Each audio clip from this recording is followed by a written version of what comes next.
Alright, so Alex is gathering up his bed for tonight.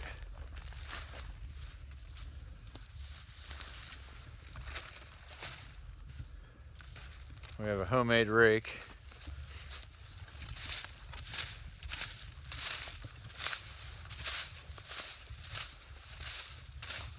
You want to be up about here. I know. But that's going to go really, really flat.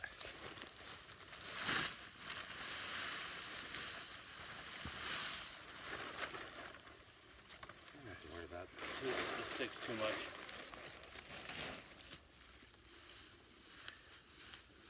No, actually, I'd probably, some support. Yeah, I'd say probably 2 more. So here's the bed. This is going to compress really, really flat. So you don't want to be about, at least I found 2 foot or more, because if, like this here will be almost flat when it's all said and done. If you want proof of that, if you go AEP outing with my dad, we made these beds, and it's about how high we put them. And then in the morning there's a video, and it is like, it's gone. It's like flat. One thing that will help, and maybe we should do this, is if we framed this out a little bit so that you're putting it in a square and it's not smushing outward. Sometimes that'll help. So it doesn't have to be anything fancy. You just do 4 dead sticks and a couple pegs in the ground just so they don't slide out. So we'll try that.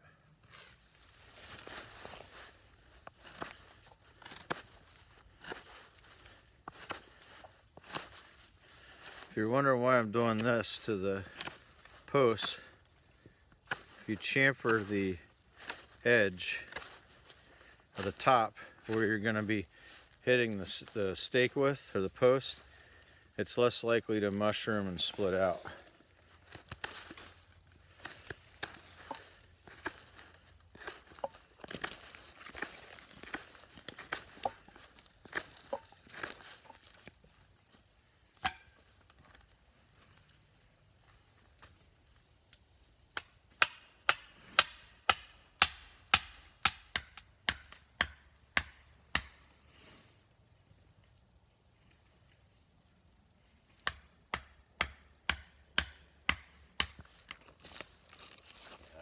About 1 3/4, that should be about 20. These are 19 inch, I think. Should be about 28 inches, somewhere around there. And 2 there. Yep. All right. And I gave you a little lantern hanging post.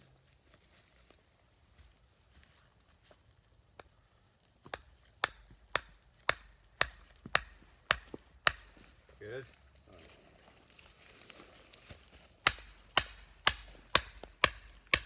I didn't feel it. All right, so we have the 4 posts staked out, and then his little Bushcraft gift is that. Now he can hang his headlamp on it. He can hang his Nice work. whatever, socks, hat. Okay, so we have the posts in. I had an idea. There's a lot of this vine that's just laying around. It's pretty much useless. You can't burn it. I mean, so I'm going to build a basket to contain pine needles with. So we're going to get a bunch of this and just kind of weave it in there like a basket.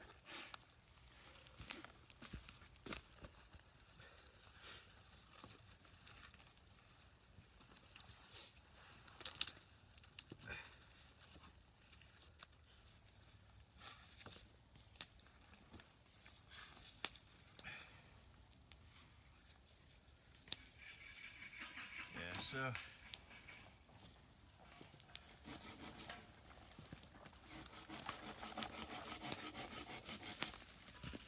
put those on the ends like that.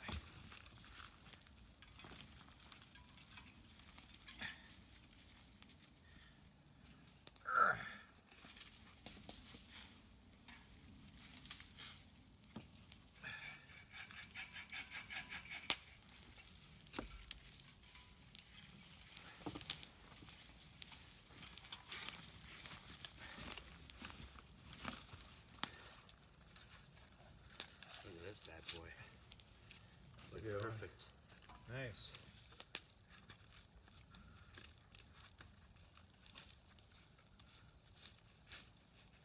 Good. Hopefully it stays.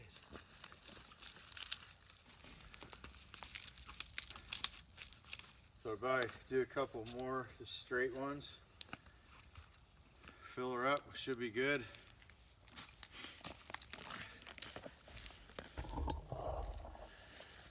Alright, so one thing we kind of realized is we're doing this again. This is nothing I learned. I was sitting here and we always complain about all these vines everywhere. They don't burn, you can't do anything with them. Now I will caution you, want to make sure if you do this that it's not, you know, these are bigger vines, but it's not like poison oak or something. So, or some type of vine that's poisonous. So we found that going to a smaller vine works a lot better. And then you don't have these bulge out areas. But again, it's not meant to look pretty, it's meant to work. So I think we're gonna call this good. You think? Might put some bank line on the corners. Bank line on the corners just to tighten that in, or yeah, on the top just so the vines don't pop loose. But yeah, I think that's good. It's gonna give them a nice bed so that's not, you know. Is it snowing? Rain. It's raining. That's bizarre. I don't think it's gonna last. No. So yeah, this is good stuff, man. Good stuff. Even looks legit, doesn't it? All right, so I think this turned out pretty good. Alex had a good idea, so these things don't spring out, is to wrap the corners with some bank line, which is a good idea because as soon as he tightened this one, that other end popped out. But I tell you what, this is perfect, and the nice thing about this is you're using a resource that's available to us that is absolutely useless for pretty much anything. Like killing trees. Right, right. And it's kind of green, and it worked really well. It's kind of like weaving a basket, and you're not using up all your firewood to build a bed with. So a little trick for you when you're trying to tighten bank line, it really hurts your hand, especially even if you have gloves on, is if you, will you record this for me? Sure. So a little trick on tightening bank line. It's recording already, right? Yeah, it's on. So a little trick on tightening bank line, because you know when you make a Canadian jam knot and then you're trying to pull this with your bare hands, it hurts. And I've got pretty callous hands, pretty beat up hands, and it hurts me even with gloves on. So the best way to do that is just take and wrap a couple strands around just a stick and put the bank line between your fingers there. And it helps it, we already cut this one off, but it helps if you have a little more cordage there. And now I got a lever. I mean, I could really cinch that tight, and it does not hurt my hands. So just a little tip there. And the nice thing is it'll be here next time we come here to camp. As long as we have a tarp, you could use a simple 5x7 grabber blanket for this situation. And now you have a nice shelter. You have, you know, it's far enough away from the fire. We're gonna put some bigger logs here so that he can just take a stick and kind of roll it towards the fire. We'll probably end up moving this fire lay a little closer to him.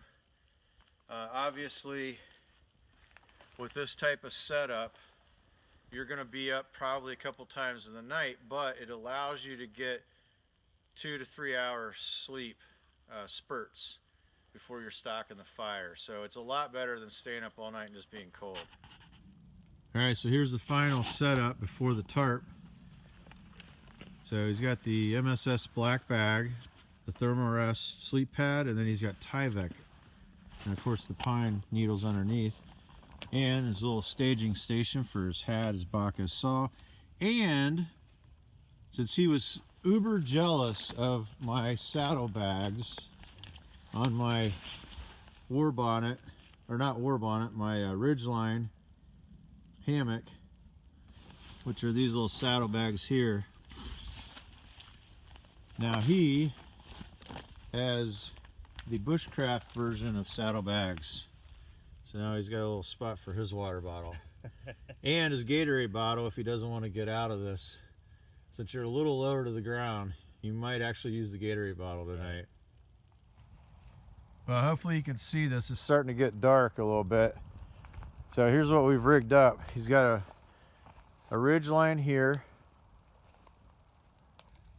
ridge line there, and he's using all the tie outs from his hammock, so obviously it doesn't go continuously all the way across. So we put some tie out stakes just to get the tarp up and elevated a little bit. Then we tied out the 2 center tags down to the ground, staked out the back, and then he was lucky enough to have a center tie out there, which he just tied up to that tree, which gives him a little bit of headroom inside. So I'd say you are set to go. Even if it rains, that water's gonna run probably off these corners, and then the bulk of it's gonna run off the 2 little peaks there. So yeah, pretty sweet. I'm digging it. Plenty of room. We'll definitely have to watch burning a bunch of pine, because those will spark. So we're going to use up the hardwoods. We'll get the fire going a little bit with the pine, and then we'll probably pull any pine out of there, get rid of that, and start using hardwoods. Because the hardwood doesn't seem to spark and smoke and do all that weird stuff that pine does. So what do you think? You digging it? Dig it. Not missing the hammock? Oh, At least for tonight. I'll let you know tomorrow, right? He'll let you know tomorrow. So how'd you sleep? A little better. Yeah. Yeah. I still got a little cold. I think it wasn't just a little. I woke up once chilled. It's because the bag just doesn't. I can't totally get in the bag all the way. I woke up chilled once, and I was able to get the drawstring all the way shut over my head, and then I was fine. But man, you get any little bit of air in these bags when it's really cold, Yeah. and you get a little bit of a chill.